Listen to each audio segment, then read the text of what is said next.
with another video. I wanted to cover today. I'm actually going to break this up into two videos, talk about really buffs and debuffs. It's a huge part of the game, and I think a lot of people get lost kind of in the sauce when they're focused on gearing, statting up, trying to make things super functional, and kind of target the way how to play the game, and then they end up running into either a boss or mob that buffs or debuffs or does something that they don't have a build for, or they don't have a hero for, and they just get hard stuck. And so really, I wanted to kind of do just a brief overview over each kind of buff, talk about them really quickly, really where they apply, what you can do best with them. And then, of course, on the second video, talk about debuffs and really how they can be impactful, etc. So I will, if you guys have more questions, feel free to hit me up in the comments below. We can get more detailed with stuff that you have questions for. A lot of these are going to be really kind of implied with what they do, but really where their advantages come into is how to utilize those very basic understandings. So without further ado, buffs. Every aspect of the game there will be buffs included. There's going to be a lot of heroes that you get, champions that buff. Some will do multi-buffs, some will do a ton of buffs, some will take all the buffs from other people, others will benefit from buffs. Really, the sky's the limit with what you can do with it. You can build a team that completely buffs with it. Sometimes you run into issues if you're playing against Tormund, where he freezes if you do buffs, or has a chance to freeze with 2 buffs.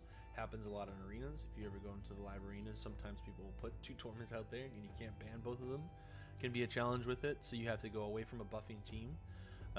There's advantages that come with buffs as well, though. It can make your characters significantly stronger than what they are. It can make your stats significantly higher than what they are. It can allow you to do certain things with bosses or unique strategies, like doing a one solo strategy with Aniri, for instance.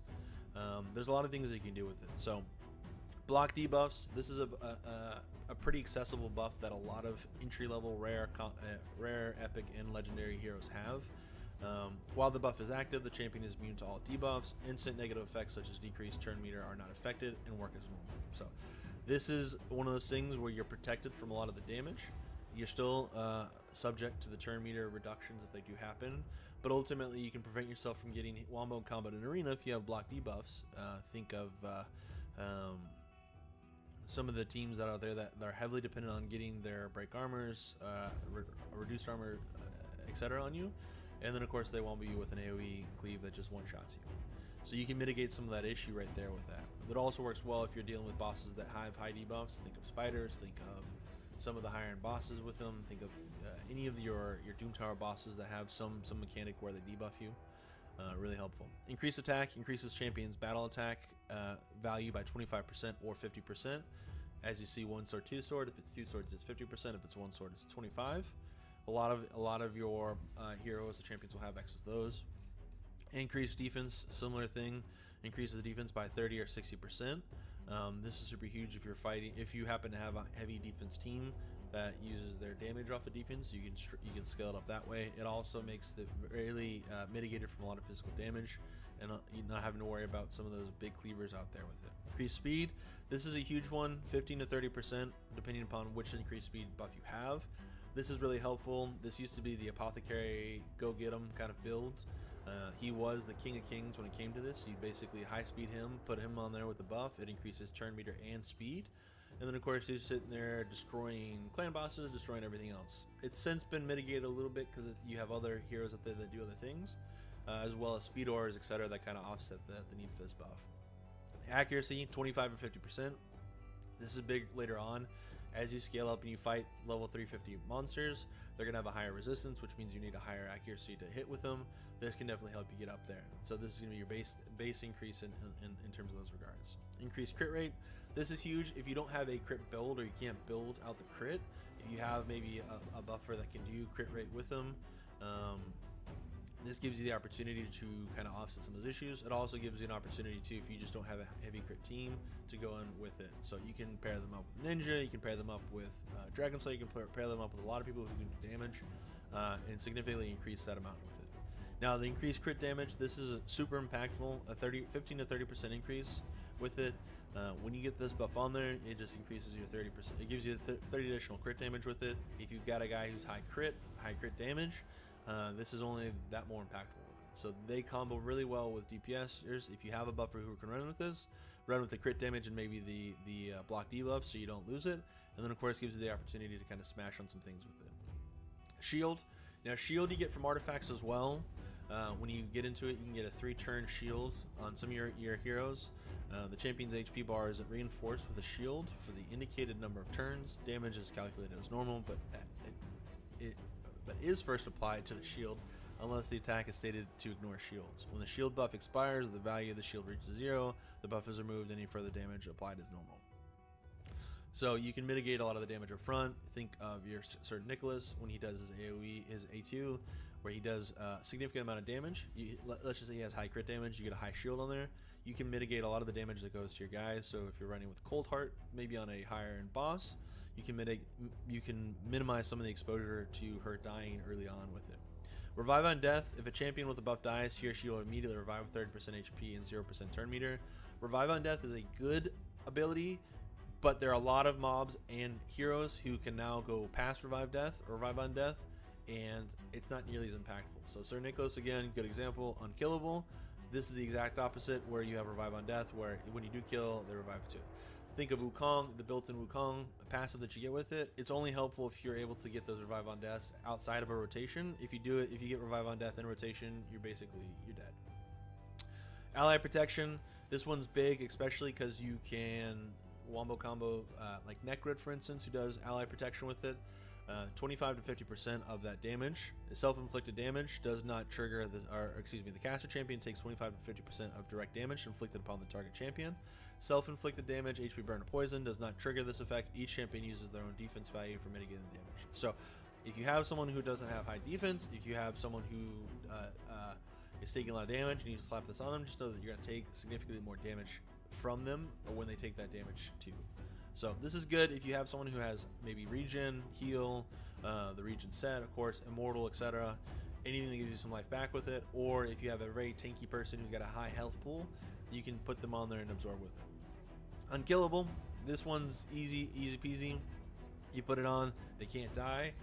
Sir Nicholas, again, being a good example here, puts on his A3 his unkillable in the continuous heal.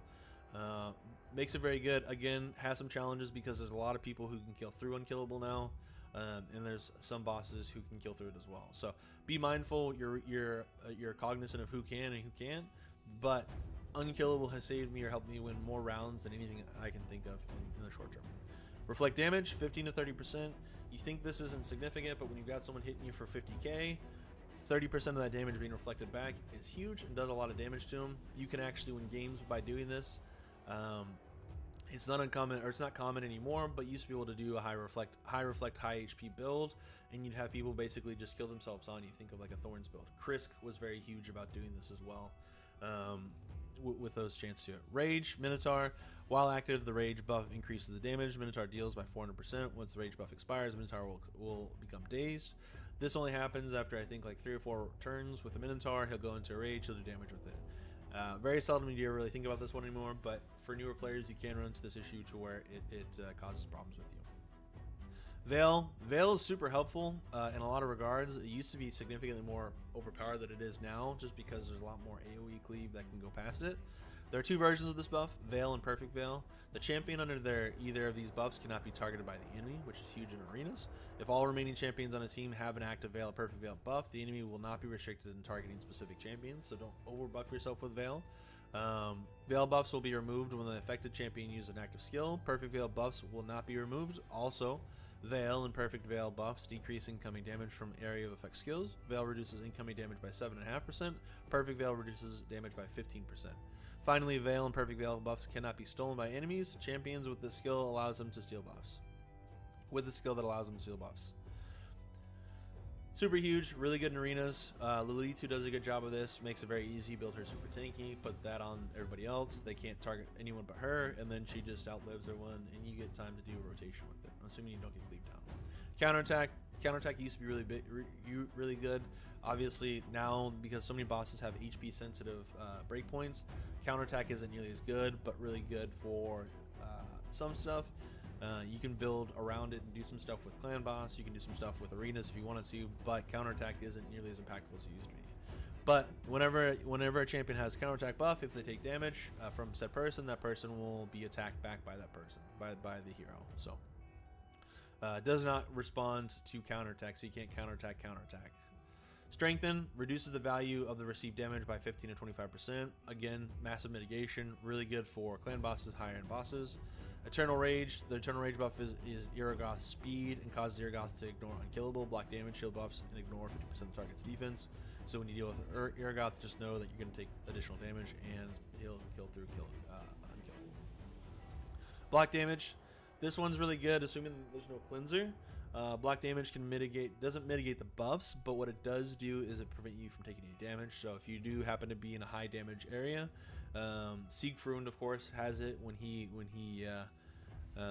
goes close to dying. But really good with it. You can do, I think, Tankard as well. Molly Tankard as well has it after she does a revive on a person. So you can mitigate some issues with it. Really good in arenas. Super impactful with maybe bosses that target that particular person. And gives you a good way to potentially mitigate some game-ending kills right there.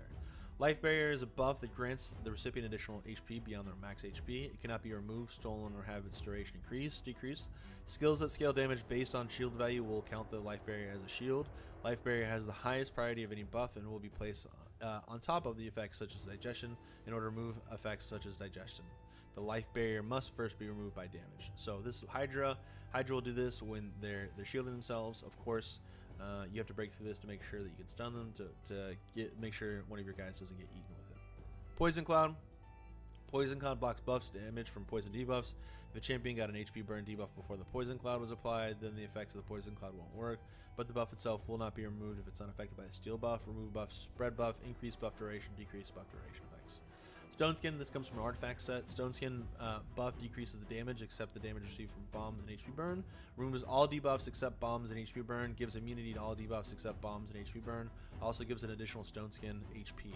Super good in arenas, really good. Some heroes can actually cast it with the taunt, which is really nice, but Stone Skin is super impactful and can be a way to kind of cheese through some of your arena fights. Vengeance gives the Head of Wrath, which is the Hydra fight, additional damage. We'll cover kind of more of the boss mechanics later with it. Serpent's Will, again, Hydra boss, we won't go through that too much. Increased res, this one's super impactful, 25 or 50% increased resistance. It can be super impactful when you're doing higher level bosses or doing higher level arenas. If you can resist the freeze buffs or the debuffs that happen to it, you've seen Terrace basically solo entire arena teams. Bone Armor comes from your affinities, of course, your affinities, as well as your lightning orbs. Bone Armor is just additional damage, and of course, you can get the highest tier is rank 3, which is 3 Bone Armor stacks at one time. Lightning Orb, whenever an enemy receives a buff or has their turn meter fulfilled, places a Lightning Orb on the stack of the champion. When activated, Lightning Orb stack randomly protects one other active buff from being removed. This is kind of good, assuming you're fighting against a buff team and you don't really have a counter to it, and you kind of want to make sure that your buffs are protected. Whenever a champion with 3 Lightning Orb stacks hits enemy targets, inflicts bonus damage and is based on their max HP. Bonus damage can occur on each hit of a skill, but does not count as an extra hit. So basically doesn't work well really on like Fire Knight. Taunt's an incredibly impactful buff. If a champion under taunt buff, enemies can only target that champion. If there are several champions on the taunt buff on the same team, enemies can target any of the taunting champions. This is really good because if you can change where you're being attacked in arena, this forces people to go after you. If you're facing certain bosses where they go after certain heroes, this works really well. You just need to make sure that you have high armor, high defense, high HP, so it's really good for stat hero with it. Eclipse is another boss mechanic, so we won't really get into that. That's from Amos. And then of course Continuous Heal, 7.5 or 15% of the max HP at the beginning of each turn. Continuous Heal is super impactful because you can effectively, if you don't have heal items, you can heal through this way. You can get a lot of different heroes that cast Continuous Heal. Some do it on their A1, some do it on their A2. Sir Nicholas, of course, my favorite guy, does it on A3 with his Unkillable, which basically means you're unkillable and you can heal through it, so you have somebody to scale up with it. So that was effectively all the buffs. Some of the applications, some of the heroes that do some of those buffs with them really kind of vary. Arbiter, of course, does with her A3, her increased attack, which gives you some ability and gives you turn meter fill. Really, if you can combo that with a lot of people, with what a lot of people used to do in arenas, was do that, combo it speed, and then you get the turn meter and upfill with it. Of course, if you have Lysandra, you can do increased speed with turn meter fill, which is good for arenas and fighting it. If you can't necessarily get the speed breakpoints, those are huge heroes to get with it. If you're looking potentially for, if you have a different hero, for instance, you could get Sir Nicholas. Again, he does a lot of different things. He does a freeze debuff, which is huge on his A1. Shield, which if you do high crit damage with HP, you can actually do like a 90, 100k shield on all of your guys, which works really well in higher in dungeons and events. And then of course his unkillable and continuous heal, which is his A3, so you can get it down to 4 turns with it. So there's a lot of different ways to combo it. There's even some ways where you can use debuffs to actually empower your damage as well. If you're using Gerptuk, for instance, one of his auras allows allies under poison debuff to inflict 7.5% more damage for each poison debuff on them, stacking up to 30%. So effectively, if you have 4 poison debuffs, you're doing 30% more damage with it. It's harder to combo those if you don't have the right speed or builds for them, for instance, because you can accidentally do too much damage to yourself, or you cleanse off the poison before you have a chance to do the damage. But gives you some significant ways to do it. And then of course, Doc Rule, for instance, he can put shield up to 15% of the champion's max HP on all allies, increase attack, increase defense, block damage. This is a huge one. If you happen to get it down to the 3-turn ability, he can actually be super impactful in almost every aspect of the game, just with the block damage and increased attack. That's the 50% and 60% defense. Very strong, very impactful with it. You get him on high speed, high turn cooldown reduction. He's effectively, he can be a part of your unkillable teams or a part of really anything that comes with it. So super huge guy with it. A lot of different ways to combo it though, in terms of your buffs, but really kind of play with them, look at them, see what you can do with it.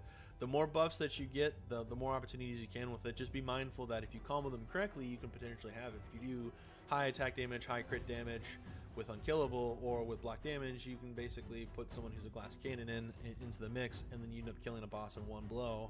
Kind of like what you used to do with Cold Hearts on spider bosses. So you could one-shot, two-shot the spider boss, or at least in one turn rotation, kill the spider boss if you had 2 Cold Hearts, etc. So a lot of ways to play with it. Just be mindful that as you look at the stat sheets and everything else, that you're taking advantage of really how you can best benefit it. If you have someone who's missing the crit damage, or they don't have the crit rate, etc., maybe you can use a buff to get them there if you have the right person or hero for it. So if you guys have any questions, comments, concerns, hit the comment section below.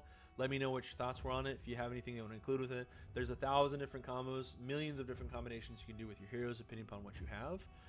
Feel free to let me know what's been some of your best buffing compositions out there, and I'll give them a whirl on stream if I can. Again, I'll be doing debuffs in the next video, so if you guys have any questions about those, feel free to let me know. But until then, thanks guys.